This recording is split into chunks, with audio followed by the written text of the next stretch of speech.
I'm Corbett Wall with DV Auction, here with your feeder flash for Thursday, December the 7th. And we don't talk about the basis on feeder cattle very often, but we saw a feeder cattle basis dump on Wednesday. I just all of a sudden decided to try to line those two things up. Your spot feeder cattle futures have been dragging well behind your index levels for quite some time.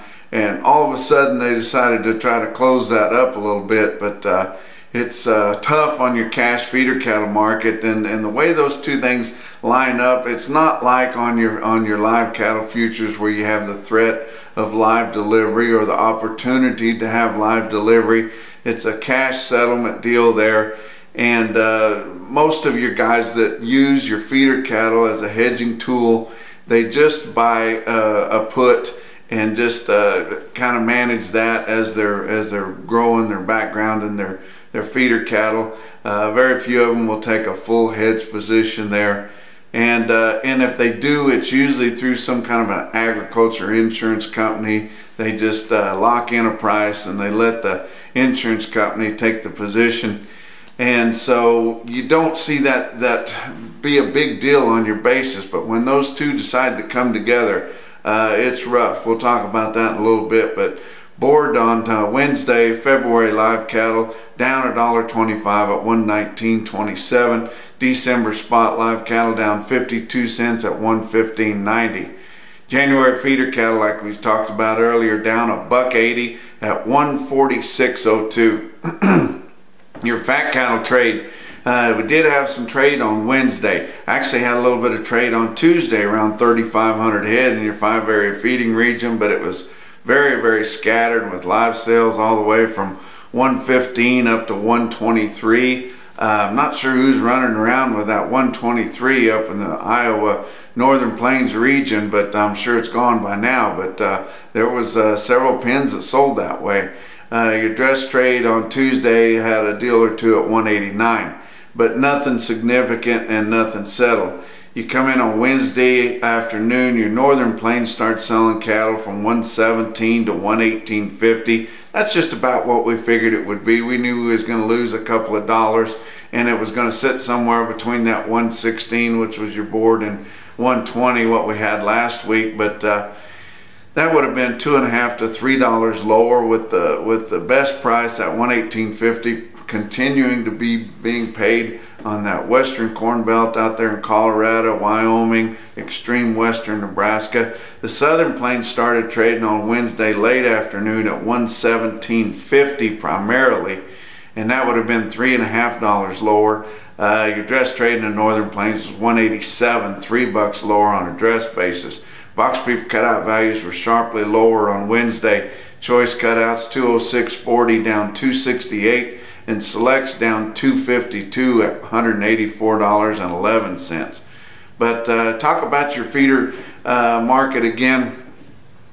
Your real-time index on Beef Market Central, put together through Cattle Market Central information, drawn directly from your auction markets, not including any direct trade, which we know can be manipulated. It's been done before.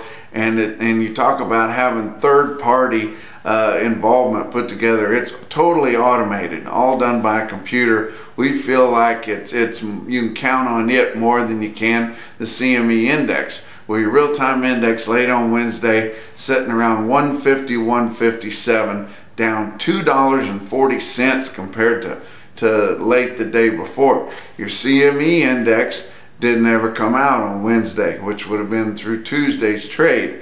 They didn't put anything up there why it didn't come out. The reason it didn't come out, I know, because I used to deal with it. They had some all-night sales on Tuesday night, and they never could get that information gathered up, and they put all that in by hand with a lot of human error that can be done. Your market reporters around the country put that all together, which they could flag different things, put comments on them, pull them out of there. I really feel like the real-time index that you can watch go together as the information comes in. You can just sit and watch it come together. I feel like it's a better representative of what's going on. But your latest CME index sitting all the way up at 156.11. Now you talk about that. That's a $10 difference between what your January feeder cattle ended up at the close of Wednesday's trade. So you know that doesn't even make any sense there at 10 bucks there. But everybody knows that even though that's a cash settlement, it's going to come together. And you run out of time pretty quick in December. We're going to look up here and everybody's afraid to have a sale because we're getting too close to Christmas. Then everything's shut down, and then you wake up and it's January, that January feeder cattle, and your cash is going to come together, and it's going to be a foot lower to try to catch up with how low your January feeder cattle contracts are. I wish they didn't have a cash settlement there. I know delivery is not an option. They used to have delivery back in the 80s, and you know, your guys that were taking delivery in Montana were getting cattle from Texas and they didn't want them, and vice versa. The guys in Texas didn't want the cattle from Montana. It just didn't work. We had balling calves being delivered on the board. It was a big trouble there. You had bulls and fresh cuts going in on steers, and a lot of people were trying to play the game of delivering feeder cattle, buying put together deals from, you know, 18 different consignments, putting them into one load, and then they were passing specs to be deliverable, but the guys that were getting the cattle didn't want them. They weren't the kind of cattle they wanted, and it was just a tough deal. I don't know what they could do besides cash settlement. You know, maybe they could, if you let your contract run out on a feeder cattle contract, and maybe you're the proud owner of a live cattle contract 150 days down the road.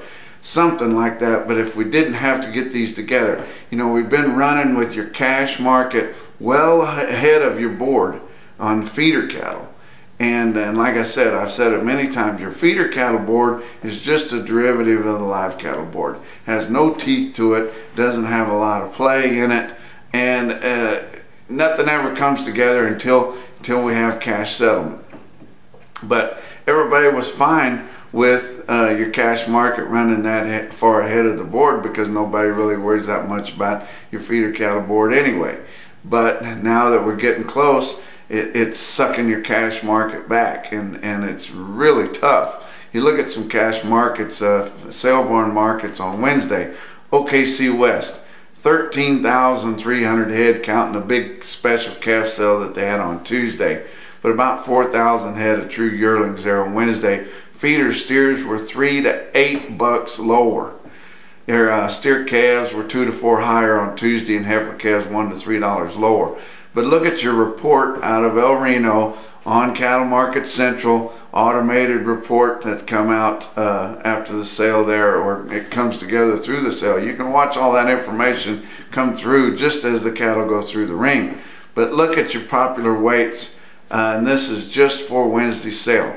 967 head of steers, weighed 751 in the 7-weight category, averaging 148.19.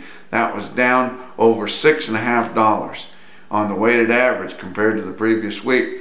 Now look at your 8 weights. 953 of them averaged 860 at 143.39. That's down over $11.50 compared to the weighted average from the previous week, but it was heavily influenced by one big drag of cattle, and they were planer type cattle, 1.5 type cattle, 480 of them in one swath, weighed 868 pounds at 139.75.